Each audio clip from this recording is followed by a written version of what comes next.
প্রিয় বন্ধুরা সবাই কেমন আছেন? চলে আসলাম আজকে আরো একটি গুরুত্বপূর্ণ আবহাওয়ার খবর নিয়ে। আজ রাতে প্রচন্ড কালবৈশাখী বজ্র বিদ্যুৎ সহ ঝড় বৃষ্টিপাতের সম্ভাবনা রয়েছে দেশের উত্তর পূর্ব অঞ্চলে এবং দেশের দক্ষিণের উপকূলীয় অঞ্চলেও বিক্ষিপ্ত বজ্র বিদ্যুৎ সহ বৃষ্টিপাতের সম্ভাবনা রয়েছে। আগামীকাল শনিবার 8 জুন কোন কোন জেলার আবহাওয়া কেমন থাকবে, কোন কোন জেলায় ভারী বৃষ্টিপাত, কোন কোন জেলায় হালকা বৃষ্টিপাত, বিস্তারিত জানিয়ে দেব এই ভিডিওটির মাধ্যমে। আশা করি ভিডিওটি শেষ পর্যন্ত দেখুন।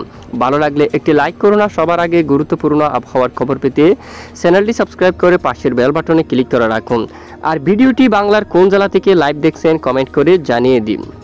পূর্বাভাস রিপোর্ট অনুযায়ী দেখুন বৃষ্টিপাত শুরু হয়ে গেছে। রাজশাহী বিভাগের অনেক এলাকায় হালকা মাঝারি বজ্র বিদ্যুৎ সহ বৃষ্টিপাত কিন্তু দেখা গেছে। রাজশাহী বিভাগের বেশ কিছু এলাকায় প্রচণ্ড বজ্র বিদ্যুৎ সহ বৃষ্টিপাত দেখা গেছে। পরবর্তীতে সেই বৃষ্টির মেঘ মূলত বিকেল নাগাদ সেই বৃষ্টির মেঘ ধীরে ধীরে পূর্ব দিকে অগ্রসর হয়ে বিকেল নাগাদ ঢাকা বিভাগের বেশ কিছু এলাকায় বৃষ্টিপাত ঘটিয়ে পরবর্তীতে সেই বৃষ্টির মেঘ ধীরে ধীরে পূর্ব দিকে অগ্রসর হয়ে বর্তমান এই মুহূর্তে দেশের একদম পূর্ব অঞ্চলে অবস্থান করছে। আজ রাতে সিলেট বিভাগের উপর বজ্র বিদ্যুৎ সহ বৃষ্টিপাতের সম্ভাবনা থাকবে অনেক এলাকায় এবং কুমিল্লার উত্তর দিকে এবং ত্রিপুরা অঞ্চলের বেশ কিছু এলাকায় প্রচণ্ড বজ্র বিদ্যুৎ সহ বৃষ্টিপাত থাকার সম্ভাবনা রয়েছে। বাংলাদেশের দক্ষিণের বেশ কিছু এলাকায় প্রচণ্ড মেঘের আনাগোনা রয়েছে।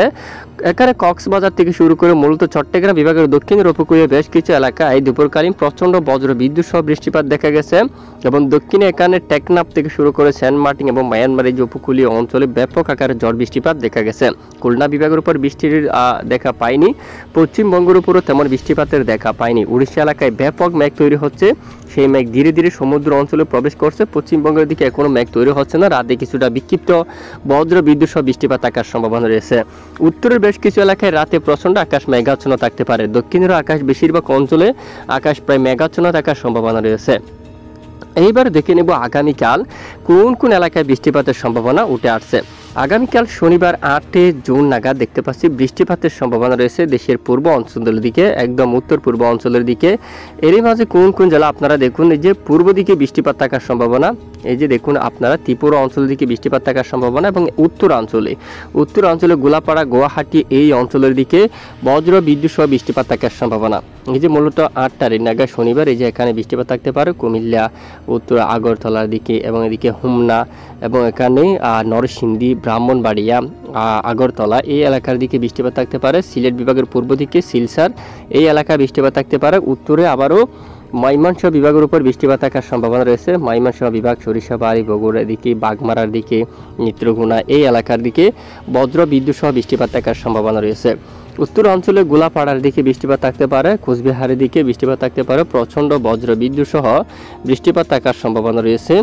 এরপরে রবিবার 9 তারিখের আপডেট আমরা চলে আসলাম। রবিবার 9 তারিখ কোন কোন জেলায় বৃষ্টিপাত থাকতে পারে তা একবার দেখুন আপনারা। বিশনবাপুর অঞ্চল, সিলেট বিভাগের উত্তরাঞ্চল, তারপরে এদিকে দেখুন জাইন্তিয়াপুর এই এলাকায়, খাদ্যমোর দিকে, সরকাই, চাতক বাজারের দিকে, বিশনবাপুর এই সবটুকু এলাকায় বজ্র বিদ্যুৎ সহ বৃষ্টিপাত থাকার সম্ভাবনা। বাগমারার দিকে, তারপরে এদিকে ঠোরা এই এলাকার দিকে, কুড়িগ্রামের একদম পূর্ব দিকে এবং আলিপুরদুয়ার, গোলাপাড়া, গুয়াহাটির দিকে বজ্র বিদ্যুৎ সহ বৃষ্টিপাত থাকতে পারে। পাশাপাশি এই যে ময়মনসিংহ বিভাগের এই এলাকায় বৃষ্টিপাত থাকার সম্ভাবনা। পাশাপাশি সিলেট বিভাগ এবং সিলেট বিভাগের দক্ষিণের অনেক অঞ্চলে বজ্র বিদ্যুৎ সহ বৃষ্টিপাত থাকার সম্ভাবনা। কালবৈশাখী আকার নিয়ে প্রচণ্ড বজ্র বিদ্যুৎ সহ বৃষ্টিপাত থাকার সম্ভাবনা। এবং সোমবার 10 তারিখের আপডেটে দেখুন উত্তরের বেশিরভাগ এলাকায়, গোলাপাড়া, আলিপুরদুয়ার, রংপুর বিভাগের বেশিরভাগ এলাকায় প্রচণ্ড বজ্র বিদ্যুৎ সহ বৃষ্টিপাত থাকার সম্ভাবনা রয়েছে এবং উত্তরে আলিপুরদুয়ার, এখানে গোলাপাড়া, গুয়াহাটির উপর আগামী 2 থেকে 3 দিনের উপর টানা ভারী বৃষ্টিপাত থাকার সম্ভাবনা কিন্তু দেখা যাচ্ছে। এবং মঙ্গলবার 11 তারিখ নাগাদ উত্তরে গোলাপাড়া, গুয়াহাটি ও আলিপুরদুয়ার উত্তরের বেশিরভাগ এলাকায় প্রচণ্ড বজ্র বিদ্যুৎ সহ বৃষ্টিপাত থাকার সম্ভাবনা। এরপরে 12 তারিখ নাগাদ ব্যাপক বৃষ্টিপাত থাকার সম্ভাবনা রয়েছে উত্তরের বেশ কিছু এলাকায়। মূলত আগামী কয়েকদিন উত্তরের বেশিরভাগ এলাকায় বৃষ্টিপাত থাকতে পারে। এরই মাঝে বাংলাদেশের এখানে উত্তরের খুলনা, এই যে উত্তরের একদম ময়মনসিংহ রংপুর বিভাগের উপর কিছুটা বিক্ষিপ্ত বজ্র সহ বৃষ্টিপাত, সাথে এই যে এখান থেকে মেঘ এসে বৃষ্টিপাত থাকার সম্ভাবনা রয়েছে। ময়মনসিংহ এবং রাজশাহী বিভাগের উপরে কিছুটা বজ্র বিদ্যুৎ সহ বৃষ্টিপাত থাকার সম্ভাবনা রয়েছে। এই হচ্ছে মূলত বৃষ্টিপাতের আপডেট। তো এবার আমরা একটু আপনাদেরকে দেখাচ্ছি বৃষ্টির পরিমাণ মোডে কোন কোন এলাকায় বৃষ্টিপাত থাকার সম্ভাবনা সবচেয়ে বেশি। এরপরে বঙ্গোপসাগরের দিকে যাব আমরা। বঙ্গোপসাগর বুকে তৈরি হতে পারে একটি শক্তিশালী ঘূর্ণাবর্ত। সেই ঘূর্ণাবর্ত কতটা শক্তিশালী বা কোন দিকে যাবে তা আমরা দেখিয়ে দেব। প্রথমে বৃষ্টির পরিমাণ মোডটাকে আমরা একবার দেখি। পরের 3 দিনে যে বৃষ্টির ম্যাপ সেটি দেখুন। গোলাপাড়া, আলিপুরদুয়ার এখানে ব্যাপক বৃষ্টিপাতের সম্ভাবনা রয়েছে সবটুকু এলাকায়। দেখুন আমরা যদি একটু ম্যাপে দেখাই, দেখুন 154 মিলিমিটার, 178 মিলিমিটার পর্যন্ত এখানে ভারী বৃষ্টিপাতের সম্ভাবনা রয়েছে গোলাপাড়া উত্তরের বেশিরভাগ জেলায়। আর বিশনবাপুর সিলেট বিভাগের উত্তরে বৃষ্টিপাত সম্ভাবনা, চাতকবাজার, সিলেট, চরকাই এবং এদিকে জাইন্তিয়াপুর, জাকিগঞ্জ অঞ্চলে, শিলসারের দিকে কাদ্দম এই সবটুকু এলাকায়, মূলত মৌলভীবাজার এলাকায় এখানে অনেক এলাকায় প্রচণ্ড বজ্র বিদ্যুৎ সহ বৃষ্টিপাত থাকার সম্ভাবনা। খুলনা এবং কুমিল্লা এবং এদিকে মহেশখালী, কক্সবাজার, কুতুবদিয়া উপকূলীয় এখানে বেশ কিছু এলাকায় প্রচণ্ড বজ্র বিদ্যুৎ সহ বৃষ্টিপাত থাকার সম্ভাবনা পরবর্তী 3 দিনে এখানে কিছু কিছু এলাকায় মূলত। আর এদিকে দেখুন একদম মায়ানমার এখানে উপকূলীয় অঞ্চলে বৃষ্টিপাত থাকার সম্ভাবনা রয়েছে। দেশের অন্যান্য এলাকায় বৃষ্টির সম্ভাবনা খুবই কম। খুলনা, বরিশাল এদিকে সম্ভাবনা কিন্তু খুবই কম রয়েছে। পশ্চিমবঙ্গের দু এক স্থানে বিক্ষিপ্ত বৃষ্টিপাত থাকতে পারে, বাকি অঞ্চলে বৃষ্টিপাতের সতর্কতা এখনও পর্যন্ত উঠে আসেনি। তো এবার একটু আমরা আপনাদেরকে সরাসরি বায়ু মোড়ে নিয়ে যাচ্ছি। বায়ু মোড়টিকে আমরা দেখতে পাচ্ছি, এই যে দেখুন আপনারা বঙ্গোপসাগরের বুকে একটি ঘূর্ণাবর্ত অবস্থান করতে পারে আগামী, এই যে আমরা সরাসরি এখানে চলে আসলাম। বঙ্গোপসাগর, মধ্য বঙ্গোপসাগর উত্তাল অবস্থায় থাকতে পারে আগামী কয়েকদিনের মধ্যে। মঙ্গলবার 11 জুন নাগাদ ধীরে ধীরে একটি ঘূর্ণাবর্ত তৈরি হয়ে এখানে পূর্ব দিকে অগ্রসর হচ্ছে। এখানে একটি ঘূর্ণাবর্ত তৈরি হওয়ার এই যে অনেকটাই এই যে একটি ঘূর্ণাবর্ত তৈরি হওয়ার পরিবেশ কিন্তু দেখা যাচ্ছে প্রচণ্ড আকারে। সেটি বুধবার 12 জুন নাগাদ ঠিক মায়ানমার সংলগ্ন উপকূলীয় অঞ্চলে কিন্তু চলে আসছে। এই অঞ্চলে হাওয়ার দাপট দেখুন প্রায় 68 কিলোমিটার বা 60 কিলোমিটার বেগে ঘন্টায়। এটি ধীরে ধীরে মায়ানমারে প্রবেশ করবে। মায়ানমার এখানে ভারী বৃষ্টিপাত ঘটাবে। তবে এই ঘূর্ণাবর্তটি ঘূর্ণিঝড় হওয়ার মতো কোনো সম্ভাবনা নেই। একটি ঘূর্ণিঝড় বা নিম্নচাপ এরকম হওয়ার মতো কিন্তু তেমন সম্ভাবনা কিন্তু ওটা আসেনি এখনও, আর সেরকম আভাস কিন্তু পাওয়া যাচ্ছে না। তো আবহাওয়ার ECMWF মডেল মূলত ইউরোপিয়ান মডেল থেকে যে তথ্য পাওয়া যাচ্ছে, একটি ঘূর্ণাবর্ত হতে পারে, তৈরি হতে পারে। এটি পরবর্তীতে একটি মায়ানমার অঞ্চলে এখানে ভারী বৃষ্টিপাত ঘটিয়ে এবং ঝড়ো বাতাস দিয়ে বিদায় নিতে পারে। তো এটি কোনোদিন এখানে বাংলার উপর আসবে না, অথবা এখানে পশ্চিমবঙ্গের উপর আসার সম্ভাবনা নেই, বা এটি ঘূর্ণিঝড় হওয়ার মতো কোনো সম্ভাবনা নেই। কেউ আতঙ্কিত হবেন না। যদি এরকম আভাস পাই অবশ্যই আমরা নজর রাখছি, আমরা জানাবো। আবহাওয়ার আমেরিকান, জার্মানি, ইউরোপিয়ান মডেলগুলো যদি আপডেট দেয় অবশ্যই আমরা দেখাবো আপনাদেরকে। তো এখনও পর্যন্ত কেউ আতঙ্কিত হবেন না, সেরকম ঘূর্ণিঝড় হওয়ার মতো সম্ভাবনা কিন্তু বঙ্গোপসাগরের বুকে নেই। এই মুহূর্তে আবহাওয়ার সব ধরনের মডেলগুলো থেকে আমরা দেখছি ঘূর্ণিঝড়ের কোনো ধরনের আভাস কিন্তু নেই।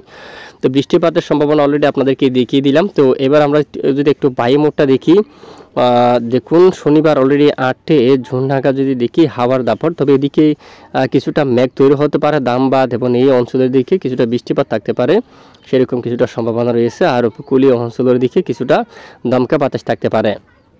এরই মাঝে দেখুন হালদিয়া, গঙ্গাসাগর, হালদিবাড়ি এই এলাকার দিকে কিছুটা দমকা বাতাস থাকতে পারে। কলাপাড়া, লালমোহন, মঠবাড়িয়া, শিবনগর এই এলাকার দিকে, এবং এখানেও সেনবাগ এবং কুমিল্লা, আমরাপুর এবং আগরতলা এই এলাকার দিকে কিছুটা দমকা বাতাস থাকার সম্ভাবনা রয়েছে। আর সমুদ্র অঞ্চলে প্রায় 53 কিলোমিটার বেগে দমকা বাতাস থাকার সম্ভাবনা রয়েছে আগামীকাল রবিবার 9 জুন নাগাদও দেখতে পাচ্ছি কিছু কিছু এলাকায় প্রায় 30-40 কিলোমিটার বেগে দমকা বাতাস থাকতে পারে দুপুরের পরপরই। এরপরে আবারও স্বাভাবিক অবস্থায় চলে যাচ্ছে। তো এই হচ্ছে হাওয়ার দাপটের আপডেট। এবং যদি একটু আমরা তাপমাত্রার দিকে যাই, তাপমাত্রা যদি আমরা একটু দেখি কোন কোন এলাকায় কেমন, দেখুন পশ্চিমবঙ্গের বেশিরভাগ এলাকায় তাপমাত্রা এখানে জামশেদপুর, রাঞ্চি, ধামবাদ এবং পুরুলিয়ার এই অঞ্চলে প্রায় 40 ডিগ্রি সেলসিয়াসের তাপমাত্রা থাকবে। বাঁকুড়ার দিকে 41, দুর্গাপুরে এখানে 39, এখানে তীব্র তাপপ্রবাহ রয়েছে। আর এদিকে আরামবাগ, বর্ধমান এখানে 36-37 রয়েছে। শান্তিপুর, চন্দ্রনগর, কলকাতা প্রায় 36, উত্তর 24 পরগনা, দক্ষিণ 24 পরগনা 36, পূর্ব মেদিনীপুর, পশ্চিম মেদিনীপুর 36 থেকে 37 থাকছে। এবং নদিয়া, তারপরে এদিকে মুর্শিদাবাদ এই অঞ্চলের দিকে 36 ডিগ্রি সেলসিয়াসের করে তাপমাত্রা থাকার সম্ভাবনা। বাংলাদেশের মূলত এই অঞ্চলের দিকে পশ্চিমের এই এলাকায় 36 ডিগ্রি সেলসিয়াসের তাপমাত্রা। আগামীকাল ঢাকা বিভাগে 36 তাপমাত্রা থাকার সম্ভাবনা কিন্তু রয়েছে। ফরিদপুর, নাগারপুর, কাপাসিয়া এখানে 35 এবং ফরিদপুর 36, প্রায় শাইলকুপার 36, বেশ কিছু এলাকায় 36 ডিগ্রি সেলসিয়াসের করে তাপমাত্রা থাকার সম্ভাবনা কিন্তু উঠে আসছে। উত্তরে ময়মনসিংহ বিভাগ এখানে সর্বোচ্চ তাপমাত্রা দেখুন 31 ডিগ্রি সেলসিয়াসের ঘরে থাকার সম্ভাবনা। সিলেটের উপর দেখতে পাচ্ছি 30 রয়েছে। এবং দক্ষিণের উপকূলীয় অঞ্চল একদম দক্ষিণ পূর্ব চট্টগ্রাম বিভাগের উপর মহেশখালী, কক্সবাজার, টেকনাফ সর্বোচ্চ 30 ডিগ্রি সেলসিয়াসের তাপমাত্রা থাকার সম্ভাবনা রয়েছে। অস্বস্তিকর ঘুমট, ব্যবসা, গরম কোন কোন এলাকায় থাকতে পারে একটু আমরা দেখব। চরম সতর্কতা মোডে আমরা যাচ্ছি। আবহাওয়ার সতর্কতা মোড যদি দেখি, ঘুমট গরমের সতর্কবার্তা রয়েছে এবং চরম সতর্কতা মোড যদি আমরা একটু দেখি, আজ 7 তারিখ নাগাদ পরিবেশটা কিছুটা ঠান্ডা করছে। অলরেডি মেঘ তৈরি হয়ে বৃষ্টিপাত তৈরি হয়ে দক্ষিণাঞ্চল আর তেমন ঘুমট গরম কিন্তু নেই। চট্টগ্রাম বিভাগের উপর এখানে চকরিয়া, কক্সবাজার, কুতুবদিয়া মূলত বৃষ্টিপাতে কিছুটা পরিবেশটা ঠান্ডা করছে এবং আগামীকাল যদি দেখি সেরকম ঘুমট গরম থাকার সম্ভাবনা কিন্তু নেই। তারপর আমরা একটু যাই 7 তারিখ নাগাদ, এই যে তেমন ঘুমট গরম নেই। তবে এদিকে রয়েছে বরিশাল, কলাপাড়া এবং এদিকে দেখুন বরিশাল কুয়াকাটার দিকে এখানে ব্যাপক গরম, পতরঘাটার দিকে মঠবাড়িয়া এখানেও ঘুমট ব্যবসা গরম কিন্তু অনেকটা বেশি দেখা যাচ্ছে। এবং আগামীকাল 8 জুনের যদি আপডেটটা আমরা একটু দেখি, ঢাকা বিভাগ থেকে শুরু করে চট্টগ্রাম বিভাগের এই যে পশ্চিমের জেলাগুলোর উপর, সন্দ্বীপ, হাতিয়ার উপর ঘুমট অস্বস্তিকর ব্যবসা গরম থাকবে। অলরেডি সেনবাগ, মতিরহাট এই যে আর্দ্রতাজনিক ঘুমট ব্যবসা গরম থাকবে। ফরিদগঞ্জ, মাদারীপুর, ফরিদপুর, ঢাকা, নাগারপুর, পাবনা, সিরাজগঞ্জ এইসবটুকু এলাকায় অস্বস্তিকর ঘুমট ব্যবসা গরম থাকার সম্ভাবনা কিন্তু রয়েছে। এবং বৃষ্টিপাত আগামীকাল 8 জুন নাগাদ এখানে বৃষ্টির চরম সতর্কতা রয়েছে সিলসার এবং সিলেট বিভাগের পূর্ব দিকে বেশিরভাগ জেলায়। তো এ হচ্ছে আজকের আবহাওয়ার গুরুত্বপূর্ণ রিপোর্ট। এতক্ষণ সঙ্গে থাকার জন্য ধন্যবাদ।